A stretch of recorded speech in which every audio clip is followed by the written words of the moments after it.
Section 6, fitness not the cause of beauty.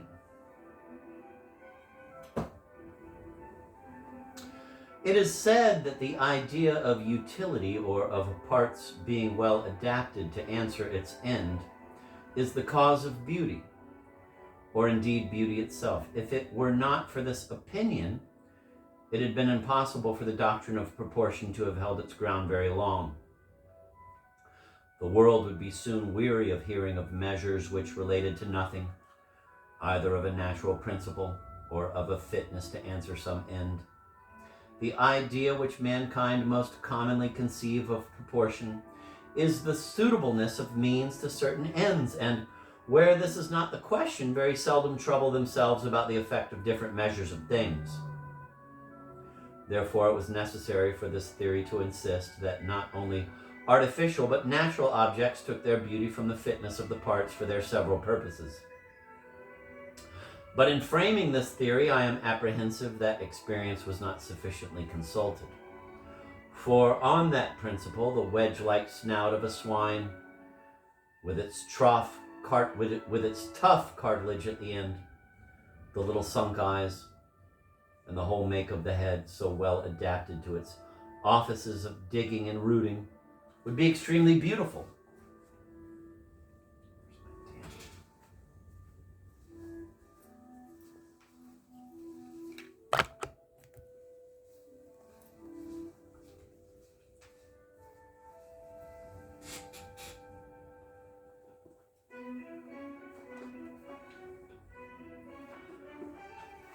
The great bag hanging to the bill of a pelican, a thing highly useful to this animal, would be likewise as beautiful in our eyes. The hedgehog, so well secured against all assaults by his prickly hide, and the porcupine with his missile quills, would be then considered as creatures of no small elegance.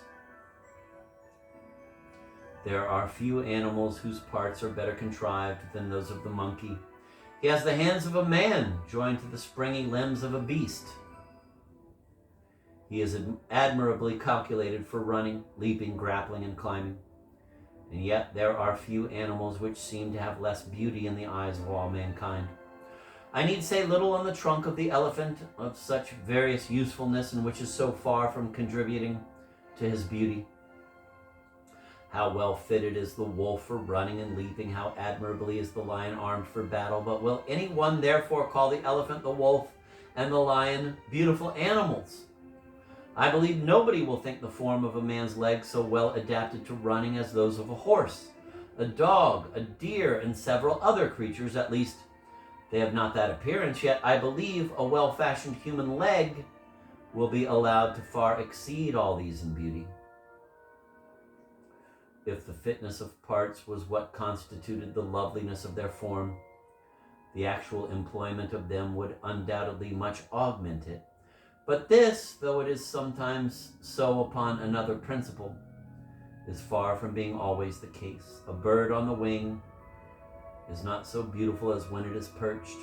Nay, there are several of the domestic fowls which are seldom seen to fly,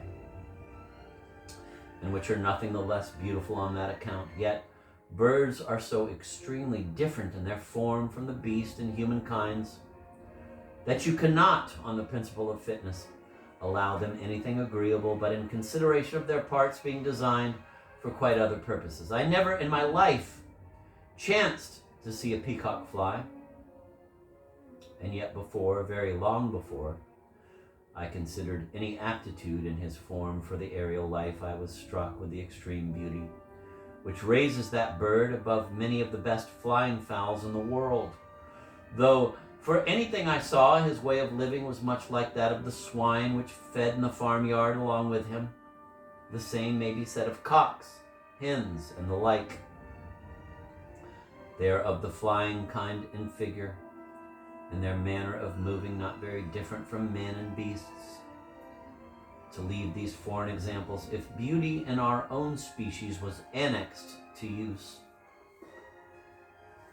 men would be much more lovely than women, and strength and agility would be considered as the only beauties.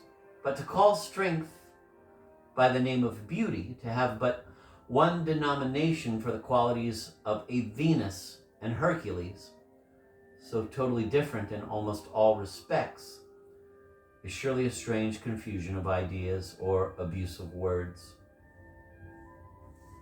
The cause of this confusion, I imagine, proceeds from our frequently perceiving the parts of the human and other animal bodies to be at once very beautiful and very well adapted to their purposes, and we are deceived by a sophism,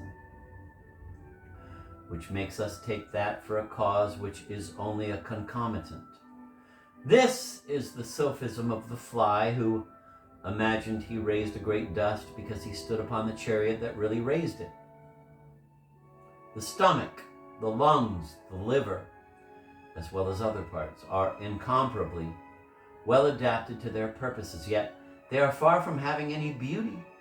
Again, many things are very beautiful in which it is impossible to discern any idea of use, and I appeal to the first and most natural feelings of mankind, whether on beholding a beautiful eye, or a well-fashioned mouth, or a well-turned leg.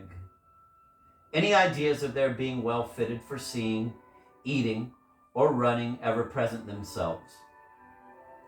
What idea of use is it that flowers excite, the most beautiful part of the vegetable world?